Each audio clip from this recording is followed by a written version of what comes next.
สวัสดีครับชาวไนลอนไทยแลนด์พวกเราทีมนักแสดง KinPod The Series นะครับผม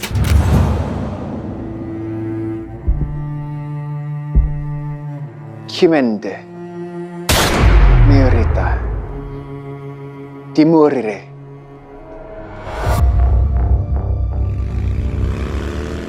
กูชื่อคิน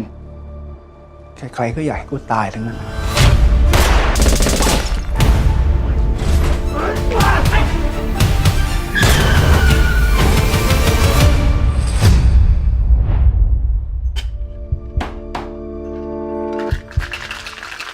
ดูไว้ถ้าอยากเป็นตัวท็อปเนี่ยก็ต้องครบเครื่องแบบนี้ ผมไมค์ครับรับบทเป็นคินครับ ผมอโปครับณัฐวินวัฒนกิติพัฒน์รับบทเป็นพอชครับผม สวัสดีครับผมบาโค้ดตินสิทธิ์อิสระพงษ์พรและบทเป็นปอร์เช่ สวัสดีครับเจฟซาเตอร์ครับผมรับบทเป็นคิมครับผม สวัสดีครับชื่อบิลจักรพันธ์พุทธาครับรับบทเป็นพีทครับ สวัสดีครับวิชภาสสมัยตกุลชื่อเล่นชื่อไบเบิลครับผมรับบทเป็นเวกัส คือทุกคนในนี้คือแบบอยู่ในซีนบู๊ทั้งหมดเลยเพราะเรื่องเราเป็นเรื่องเกี่ยวกับมาเฟียที่บู๊หนักที่สุดคือ อย่าหันมาข้างหลัง อ๋อครับผมโอเคผ่านการซ้อมมาอย่างหนักหน่วงทุกครั้งที่เข้าซีนแอคชั่นเนี่ยต้องไปเวิร์กช็อปกันก่อนหรืออย่างบางทีถ้าเวลามันน้อยมากเนี่ยก็มาเวิร์กช็อปตรงนั้นแล้วก็พยายามด้นสดกันไปอะไรอย่างเงี้ยครับก็สนุกสนานดี สำหรับผมรู้สึกว่ามันด้วยความที่มันมีอะไรหลายอย่างที่ต้องจำบล็อกกิ้งอะไรเงี้ยแล้วก็จังหวะการต่อยการเตะอะไรเงี้ยมันทำให้มีอะไรเยอะแยะไปหมดเลยโดยที่เราต้องทำทุกอย่างนั้นโดยที่ไม่เสียความเป็นตัวละครไปอะตรงเนี้ยที่มันค่อนข้างยากแล้วก็อย่างที่บอกคือเรื่องเจ็บตัวผมเข้าทุกซีนเจ็บทุกซีนมีแผลทุกซีนแต่มันก็แล้วก็มันก็เป็นเรื่องแรกของเราด้วยเนาะ ตอนที่เขาแบบว่ามีคิวบล็อกกิ้งอะไรอย่างเงี้ยอย่างที่เจ๊พูดเพราะว่าแบบมันมีอะไรที่ต้องจำเยอะแต่ว่าสุดท้ายแล้วถ้าเกิดเรามีซีนที่เราต้องมีคู่กับพี่สตันท์หรือว่าคู่นักแสดงอะมันต้องมีการเชื่อใจกันเยอะมากแต่แล้วผมรู้สึกว่าเป็นอะไรที่ดีมากเป็นการสร้างความสัมพันธ์อีกแบบหนึ่งครับคือการทำคิวบูนี่แหละการต่อยกันใช่ อีกแบบ ใช่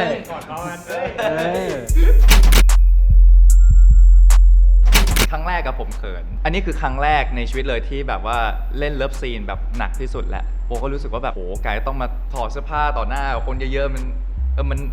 ตื่นเต้นเหมือนกันนะพอได้ลองเล่นแล้วก็รู้สึกว่าเหมือนเราถอดตัวเราทิ้งอ่ะแล้วเป็นตัวละครแล้วก็เหมือนแบบทำสิ่งที่ตัวละครอยากจะทำแล้วก็ไว้ใจทีมงานอะไรเงี้ยไว้ใจพี่ไมค์ก็รู้สึกว่ามันผ่านไปได้ด้วยดี สำหรับผมไม่เขินแต่มันเป็นเรื่องของการจูนเข้าไปตรงนั้นมากกว่า แล้วก็การโฮความรู้สึกแล้วก็อารมณ์ตรงนั้นให้มันอยู่ในการถ่ายทำอย่างน้อยแค่1ซีนแต่มันถ่ายเป็นชั่วโมง2ชั่วโมงครับมันยากทั้งอารมณ์ทั้งเรื่องราวต่างๆที่มันแบกมาให้ไปอยู่ในเลิฟซีนแล้วมันออกมาหมดเนี่ยมันไม่ใช่แค่การที่เราใครสักคนสักคู่หนึ่งไปจูบกันมีสกินชิปกันมันคงไม่ใช่เป็นเรื่องของการ make love ที่ต่างระดับกันออกไป คือจริงๆแล้วต้องบอกว่าคือเลิฟซีนเรื่องนี้คือตอนแรกโบเชื่อว่าทุกคนในนี้กังวลแต่พอได้เห็นแล้วคือมันงดงามแต่มันคือการบอกรักของทุกๆตัวละครที่อยู่ในเรื่องแล้วบอกว่ามันสวยงามในเชิงภาพแล้วก็สวยงามในเชิงของอารมณ์ความรู้สึกอะไรเงี้ย สำหรับตัวผมเองฉากเลิฟซีนบอกเลยว่า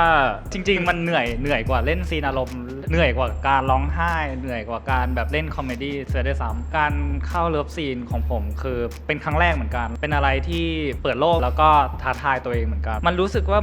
เราต้องโฮอารมณ์ไปทุกๆอย่างทั้งเนื้อเรื่องตัวละครเองว่าเขาคิดยังไงเขารู้สึกยังไงเงี้ย มันเป็นอะไรที่เหนื่อยมากอย่างที่บิวพูดอะผมจำได้ว่าหลังจากที่ซีนเสร็จเนี่ย ขออย่าดม คือแบบว่าแบบรู้สึกแบบ ออกมาโดนอากาศ ใช่รู้สึกแบบว่าเหมือนจะเป็นลมเพราะว่ามันแบบมันเทคทุกอย่างออกจากร่างกายเราหมดเลย ด้วยความที่คู่เรามัน represent ความรักที่ค่อนข้างบริสุทธิ์อะไรเงี้ยมันจะมีความท้าทายในเรื่องของการที่เราต้อง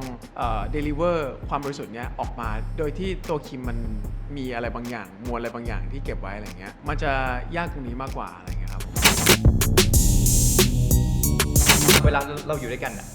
ทุกๆคนน่ะรวมถึงแบบทุกคนที่ไม่ได้มาด้วยนะมันเป็นภาพที่แฟนๆเขาเห็นแล้วเขาเลยรู้สึกว่าไอ้มวลความสุขเนี้ยไอ้ energy เนี้ยมันสนุกจังแล้วมันดูล่าเริงกันจังบอกว่าอันนี้น่าจะเป็นที่มาของแบบอนุบาลมาเฟีย แล้วด้วยความที่แบบเวลาเราอยู่ด้วยกันเยอะๆอย่างเงี้ยคนคือแบบเสียงดังมาก ใช่ มันแบบเหมือนคุยกันคนละเรื่องแล้วคุยกันเสียงดังมากอะไรเงี้ยจนแบบทุกครั้งก็จะมีแบบพี่ปอยพี่หยกมาบอกโยน หรือแม้แบบยกมือไหว้ว่าแบบขอแหละแบบขอนิ่งๆกันแป๊บหนึ่งขอทำงานก่อน เหมือนเรามีความเป็นเด็กในตัวค่อนข้างเยอะ ทั้งเรื่องเราอ่ะเขาจัดทริปไปหัวหินกันเขาเรียกว่าเป็น ice breaking trip ทริปนั้นอ่ะเหมือนจำกัดพื้นที่ให้คนเราได้อยู่ด้วยกันอ่ะคือโปคิดว่า ไอ้ทริปนั้นน่ะทำให้เด็กๆทุกคนน่ะได้รู้จักกันมากขึ้น ได้เห็นด้านที่แบบปกติอ่ะมันจะไม่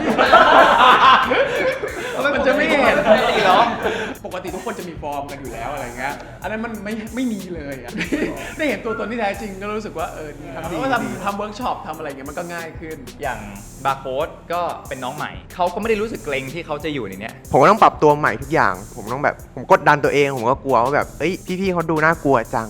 พอมาถึงจริงๆอ่ะมาอยู่ด้วยกันจริง ๆ ก็รู้ว่าแบบน่ากลัวจริงๆ ล้อเล่นรู้สึกดีขึ้นรู้สึกแบบว่าเอ้ยเขามีแบบคล้ายๆเราอะไรเงี้ยครับผมก็เลยไม่ค่อยเกรง เพราะว่าประเทศไทยเนี่ยเป็นประเทศที่คล้ายจะเปิดกว้างในเรื่องนี้ แต่ว่าตรงข้ามซึ่งจริงๆต้องบอกว่า BL ของไทยอ่ะมีชื่อเสียงเป็นอันดับต้นๆของโลกเลยด้วยโบมองว่าน่าจะมีคนสนับสนุน แล้วก็น่าจะเป็นหนึ่งในประเทศที่แสดงให้เห็นว่าไม่ว่าจะความสัมพันธ์ไหนแบบ LGBTQ+ หรือใครๆก็ตามเนี้ยทุกคนเขาต้องการที่มีสิทธิ์ทุกคนเขาต้องการที่จะเป็นมนุษย์ธรรมดาคนหนึ่งมีสิทธิในการใช้ชีวิตในแต่ละประเทศที่เขาอยู่โบมองว่า BL ไทยน่าจะ